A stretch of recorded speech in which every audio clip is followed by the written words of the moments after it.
उपस्थित असणारे सोलापूर विद्यापीठ अहिल्या देवी विद्यापीठाचे कुलगुरू आदरणीय महादेवकर सर, आदरणीय गणेश जी,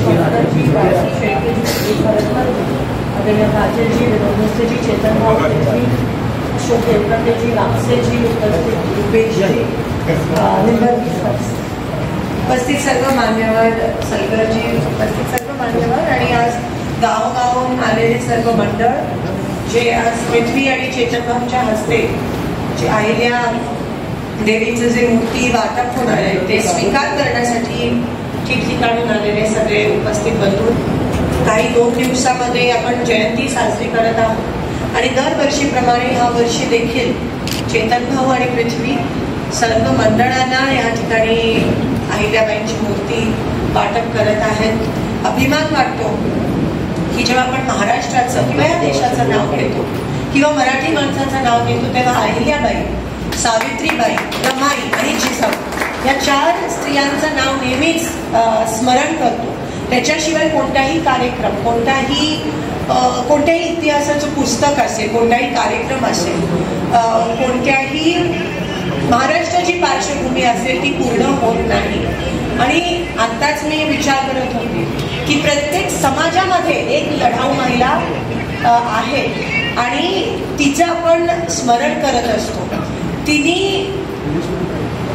रणरागिणीसारखं काम ह्या समाजासाठीच नाही, पण आता कुलगुरू साहेब म्हणाले त्याप्रमाणे चौकटीच्या बाहेर जाऊन सगळ्यांसाठी त्या एका स्त्रीने काम केलं. आज आम्ही स्त्री म्हणून, महिला आमदार म्हणून जेव्हा तुमच्या समोर उभे आहोत तेव्हा ह्या महिलांचा संघर्ष नसता तर आज आम्ही इथपर्यंत आलो नसतो. कारण का पुरुष प्रधान समाजामध्ये अशा महिला पुढे गेल्या आणि समाजामध्ये त्यांना तुम्ही एवढं मोठं स्थान दिलं, ही पण मोठी गोष्ट आहे. कारण का महिला पुढे गेल्यावर कोणी स्वीकारत नाही आणि ते त्या काळात तशा लढल्या आणि तुम्ही त्यांना एवढं मोठं स्थान दिलं.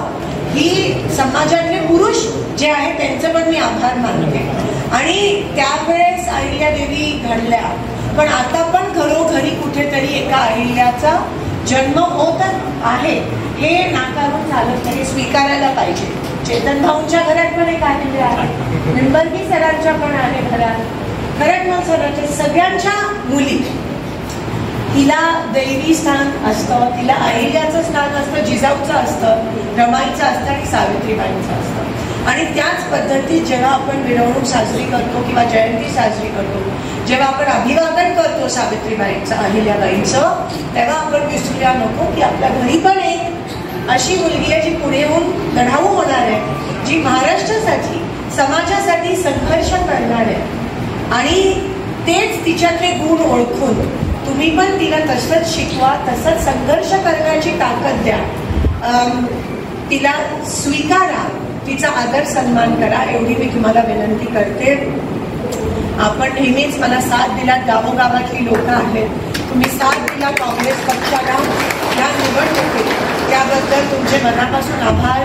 खरं तर समाजाचा उल्लेख केला तर शेतकऱ्यांचा उल्लेख देखील करणं खूप महत्त्वाचं आहे. कारण का सर्वात जास्त त्रस्त आज शेतकरी बांधव आहे.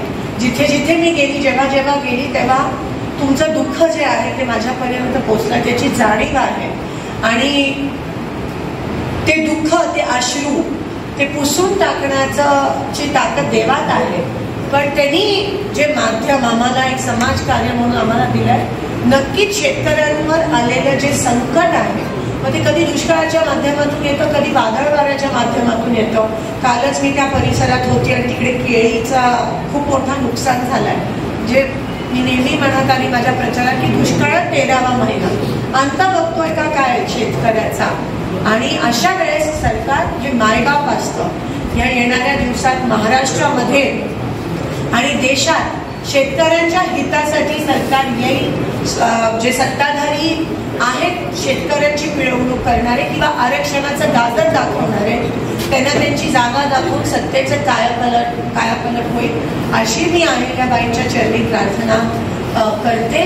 आणि समाजाचे जे काही प्रश्न असतील, जसं मी म्हणाले आरक्षणाचे, शेतकऱ्यांचे, युवकांचे, ते 100% आम्ही ते रेटून धरू. जोपर्यंत तुम्हाला मी पृथ्वीला त्याच्या भवितव्यासाठी मनापासून शुभेच्छा देते आणि आपल्या घरातली जी अहिल्या आहे तिचं पण स्वागत सन्मान आणि सत्कार करणं गरजेचं आहे एवढं या ठिकाणी सांगते आणि आपली रजा घेते.